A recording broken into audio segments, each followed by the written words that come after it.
I literally had to modify my setup because of this issue.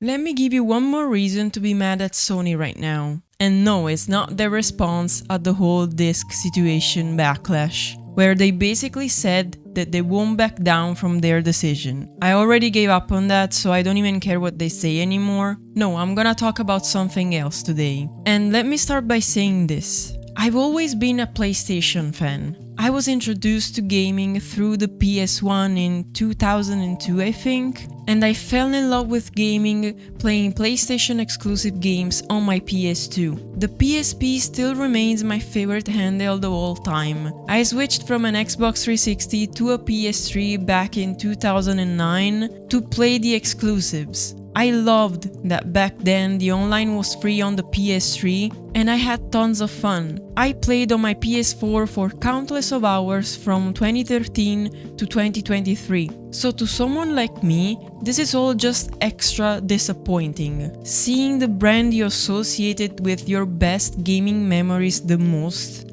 go downhill like this is just really sad as a fan. Or maybe at this point I should say as an ex-fan. Because certainly I'm not a fan of Sony or the PlayStation brand right now. This is why I've got so much to say about this topic. Because I loved PlayStation products for a long time. And obviously I love physical media. But on top of everything that's already going on, I wanted to shed some light on another issue. Which is the friggin' metal liquid myth, theory, controversy? I don't know what to call it, but even though it's been debunked a few times, this issue keeps coming back.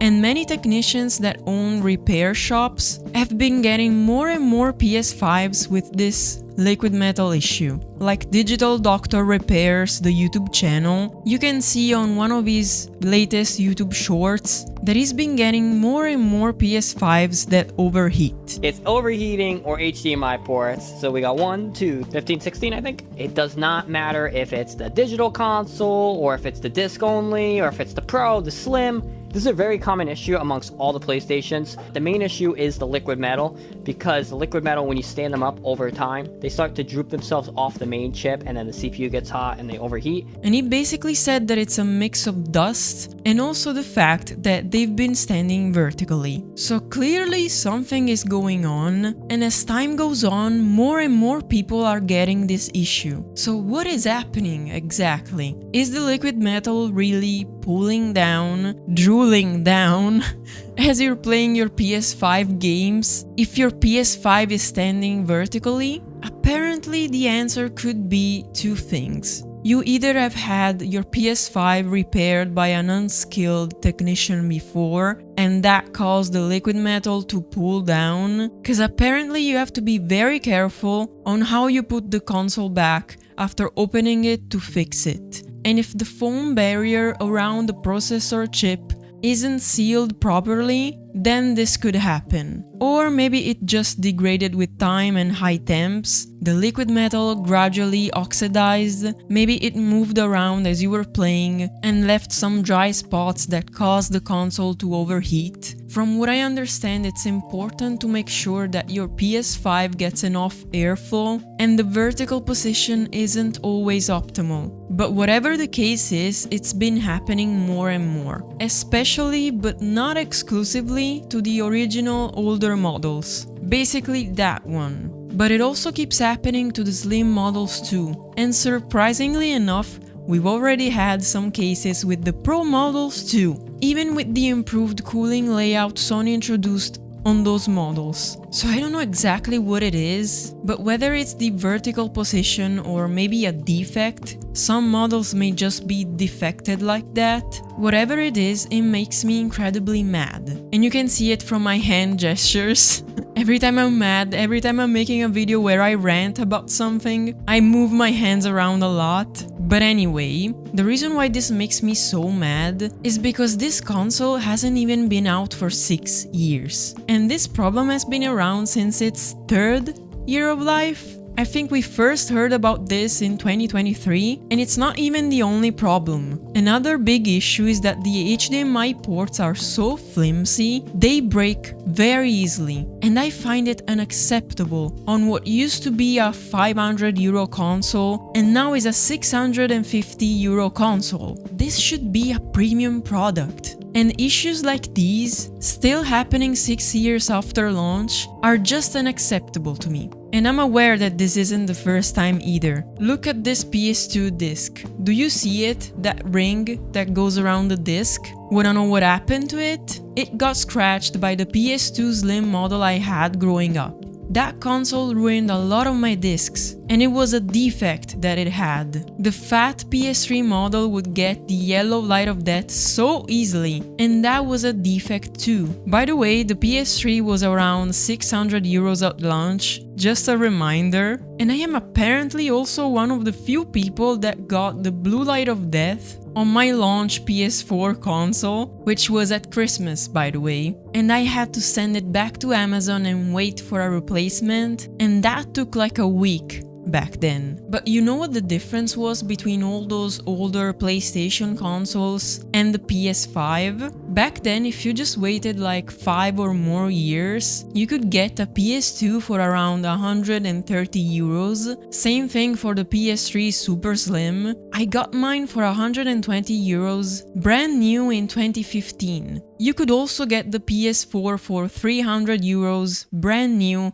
in 2016. And by then, most issues, most defects had been solved. But nowadays, after almost 6 years since launch, the PS5 is more expensive than ever, and apparently its issues still haven't been completely fixed. Now I get that we need to repaste our consoles, but I usually repaste them after around 10 years, if I got them brand new at least. Certainly not a little over 5 years and a half. In my case, my PS5 isn't even 3 years old, so I don't wanna have to worry about that already. Not counting that we've had this problem for a few years. So I don't know what is going on, but I bought a PS5 in September 2023 for €450 on sale, and at first I had it vertical for like 2 days, and then I laid it horizontally because I was scared and I had the space to lay it down, since it's a very big, very chunky console. But then in February of this year, I had to swap out my older TV for a new monitor because the TV was dying and I couldn't fit my PS2 under the monitor anymore because I have an arm that's drilled into the wall, so I cannot adjust its height, and the VESA mount behind the monitor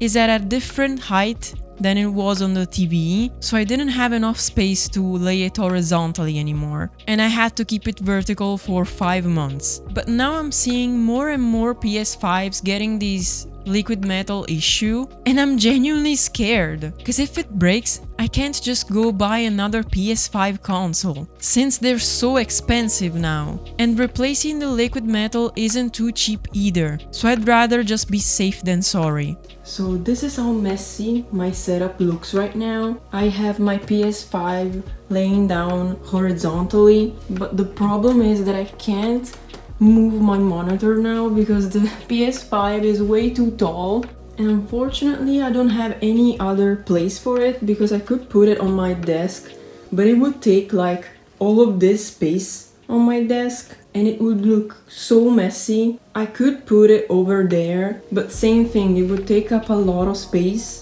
plus it would not have enough airflow over there, and that thing needs a lot of airflow. Thank you, Sony, for making this more complicated than it should be. And sorry about the audio quality, I still don't have a Bluetooth microphone.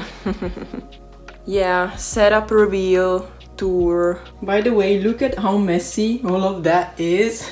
You can also write something on this soundbar, since it's very dusty. Okay, that's enough.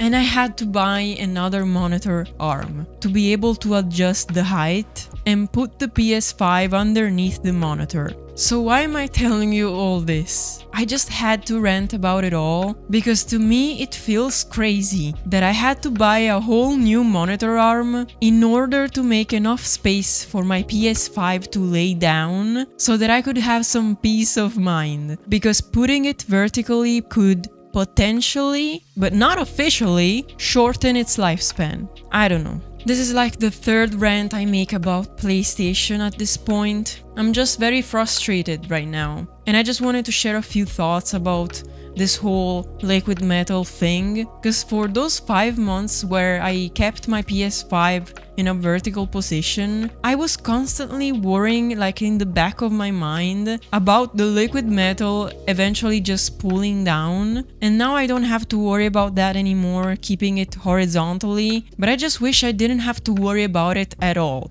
you know? So yeah, this is all I had to say. Let me know if you had any issues with your PS5s. Let me know how you keep your PS5. Do you keep it vertically or horizontally? Do you worry about the liquid metal pulling down? Do you own the OG model, the slim model, the pro model? Let me know in the comments. Let me know what you think about this issue, if you're worried about it at all. And yeah, I hope this video was at least informative in some way. I hope you enjoyed it, and I'll see you in the next one.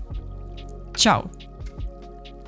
And for now, let's just ignore this whole mess behind with the cable management, because it's too many consoles, too many cables, I cannot do any better, and that's it. Goodbye.